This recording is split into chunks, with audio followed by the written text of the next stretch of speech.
शरीर की सूजन कब बड़ी बीमारी का रूप ले लेती है आपको पता भी नहीं चलता। डायबिटीज हो गया, आर्थराइटिस हो गई, हार्ट डिसीज हो गई, कोलेस्ट्रॉल, ब्लड प्रेशर और भी कई बीमारियां, चाहे आप जो नाम लो, जैसे ये सारी जो है इन्फ्लेमेशन के कारण ही होती हैं। तो क्या कारण है आज जानेंगे इस वीडियो में। एक्चुअली इन्फ्लेमेशन क्या है, एंटी इन्फ्लामेटरी फूड्स क्या है, ये सारा हम इस वीडियो में जानेंगे। उससे पहले अगर आप इस चैनल पर नए हैं तो जल्दी से सब्सक्राइब कर लीजिए और साथ ही बेल आइकन को भी दबा लीजिए ताकि आपको ऐसी इंपॉर्टेंट और इन्फॉर्मेटिव वीडियोस लगातार मिलती रहें। तो चलिए वीडियो में आगे बढ़ते हैं। इन्फ्लेमेशन क्या है इसके बारे में जानेंगे। तो जब इन्फ्लेमेशन जो है वो एक्यूट स्टेज में होता है तो ये हमारे शरीर के लिए प्रोटेक्टिव मैकेनिज्म का काम करता है, मतलब हमारे शरीर को मुसीबत से बचाने का काम करता है। और जब ये विकराल रूप ले लेता है यानी क्रॉनिक इन्फ्लेमेशन में चला जाता है तो ये हमारे शरीर को अंदर ही अंदर खोखला कर देता है, जिसकी वजह से होता है क्या, diabetes, BP, cholesterol, arthritis, autoimmune disease, cancer, वजन बढ़ने की प्रॉब्लम इत्यादि हमारे शरीर में घर करने लगती है। इन्फ्लामेशन को ठीक करने के लिए कुछ एंटी इन्फ्लामेटरी फूड्स होते हैं या फिर एंटी इन्फ्लामेटरी डाइट की जरूरत पड़ती है। तो वेल आपको ये जानकर शौक लगेगा कि अगर आपके शरीर में ऑलरेडी इन्फ्लामेशन मौजूद है, यानी कि हल्का फुल्का आपकी बॉडी में इन्फ्लेमेशन हमेशा होता ही होता है। जिस तरह से आजकल स्ट्रेस भरी जिंदगी चल रही है ना, जैसे लाइफ स्टाइल चल रही है, इसके चक्कर में क्रोनिक इन्फ्लेमेशन की प्रॉब्लम अगर आपको हो गई तो क्या होता है कि आपको तब जरूरत पड़ती है एंटी इन्फ्लामेटरी डाइट की, जो कि बहुत जरूरी है। तो चलिए आज के वीडियो में हम आपको यही बताने वाले हैं कि 10 ऐसे कौन से बेस्ट एंटी इन्फ्लामेटरी फूड हैं जिसको आप रेगुलर बेसिस पे अगर अपनी डाइट में ऐड कर लें तो आपके लिए ये एक बहुत ही अच्छी बात हो जाती है, जो कि इनके लिए आपको 1 रुपया भी खर्च करने की जरूरत नहीं है, सब कुछ आपके किचन में ही मौजूद है। तो जानेंगे वो क्या है और इसके साथ आप इन सबको कैसे पहचानोगे कि आपके शरीर में इन्फ्लामेशन है या नहीं है, क्या लक्षण होते हैं क्रोनिक इन्फ्लामेशन के हमारे शरीर में, और क्या क्या और क्या क्या मतलब पहचानने के लक्षण होते हैं हमारे शरीर में। हर तरह का इन्फ्लेमेशन जो है, कोई भी इन्फ्लेमेशन है ये बुरा है या कुछ अच्छे भी हैं, और भी जरूरी बात है। अगर जैसे कि आपने देखा होगा कि कोई कीड़ा है वो काट लेता है तो सूजन आ जाती है, लालपन आ जाता है। ऐसा क्यों होता है? क्योंकि जो कीड़ा है वो टॉक्सिन्स रिलीज करता है, वो हमारे शरीर में छोड़ देता है, तो हमारे शरीर की जो इम्यूनिटी है वो जनरेट होती है और वहां पे सडन वहां पे उसको ठीक करने के लिए इम्यूनिटी भेजती है, जिस वजह से वो थोड़ी देर में रिपेयर हो जाता है, ठीक हो जाता है। तो कीड़े के जो टॉक्सिन्स है आपको नुकसान ना दे, इसलिए हमारी इम्यूनिटी शरीर को बचाती है। तो ये एक अच्छी बात है। और इसमें एक बुराई क्या है, तो इन्फ्लेमेशन गुड और बैड क्या है आइए समझते हैं। इन्फ्लेमेशन अगर छोटे टाइम के लिए आए यानी अपना काम करके निकल जाए तो ये शरीर के लिए एक अच्छा अच्छी निशानी है, मतलब अच्छा है। और इसको बोलते हैं हम एक्यूट इन्फ्लेमेशन, जैसे कि एक ही कीड़े की काटने की कंडीशन में हुई थी, कीड़े ने काटा, इन्फ्लेमेशन हुआ, थोड़ी देर में शांत हो गया। और अगर वो सूजन, लालपन ठीक ना हो, आगे देर तक, मतलब काफी दिनों तक बना रहे, आखिरी जैसे लगातार बना रहे, 6 महीने तक कोई ऐसा इन्फ्लेमेशन हुआ आपकी बॉडी में और लगातार बना हुआ है, तो वहां पे जो है दिक्कत हो जाती है। तो होता क्या है, जैसे कि कभी कभी क्या होता है, इन्फ्लेमेशन बार बार हो रहा है, बार बार ट्रिगर कर रहा है आपके शरीर को, तो आपकी इम्यूनिटी बार बार इन्फ्लेमेशन क्रिएट कर रही है उसको ठीक करने के लिए वहां पे। और 6 महीने से ज्यादा हो गया, लगातार इन्फ्लेमेशन बनी हुई है, तो वो इन्फ्लेमेशन जो है वो क्रोनिक कहलाती है, जो आपके शरीर के लिए बिल्कुल अच्छी चीज नहीं है।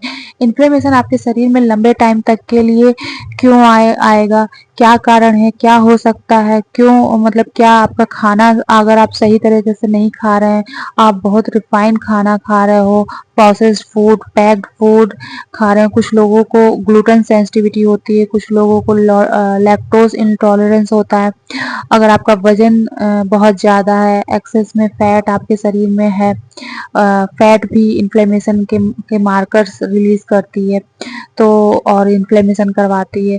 अगर आपके शरीर में लंबे टाइम से परेशानी या स्ट्रेस बना हुआ है, जैसे ऑफिस का स्ट्रेस हो गया, परिवार का स्ट्रेस हो गया, ट्रैफिक जाम में उसमें स्ट्रेस आप रोज रोज ले रहे हो, बच्चों की फीस एक्स्ट्रा, ये सब सारी चीजें दुनिया भर का जो जितनी भी लाइफ में स्ट्रेस होती हैं, वो आपकी नींद जैसे आपको ठीक से नहीं आ रही है, सोने में कोई प्रॉब्लम होती है, आपको सही टाइम नहीं है आपके सोने का, एक्सरसाइज के लिए बिल्कुल भी टाइम नहीं है आपके पास, पॉल्यूशन से जो टॉक्सिन्स रिलीज होते हैं, इसके अलावा जो भी आप खाना खा रहे हो, अगर जिस उसकी वजह से आपका गट सही नहीं है, गट के जो माइक्रोबायोम्स हैं वो डिस्ट्रॉय हो जा रहे हैं, तो हो सकता है कि जिसकी वजह से गट में लीकी गट सिंड्रोम जिसे बोलते हैं, जब डिस्ट्रॉय हो जाता है माइक्रोबायोम्स।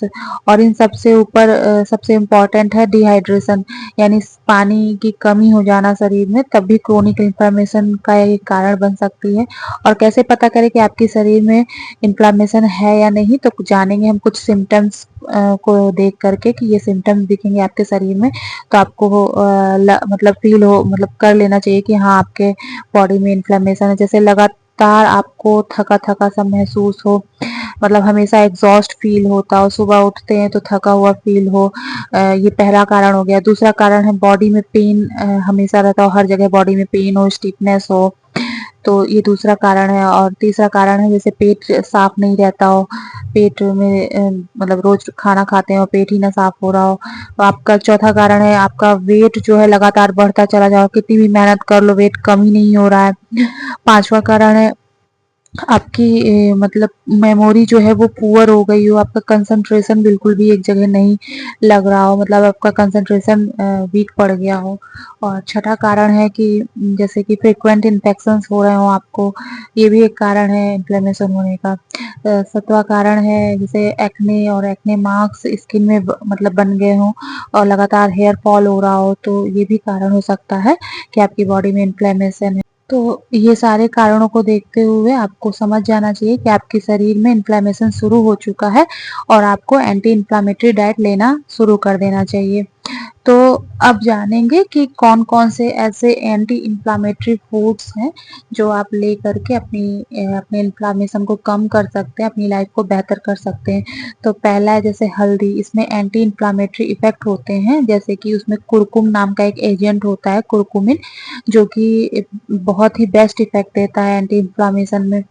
तो इसको आप अगर हेल्दी फैट के साथ और काली मिर्च के साथ मिक्स करके लें, तो ये क्या करता है, कुरकुमिन के एब्जॉर्प्शन को बढ़ा देता है बॉडी में। और ब्लैक पेपर क्या होता है, ये हल्दी के इफेक्ट को मल्टीपल टाइम्स इंक्रीज कर देता है।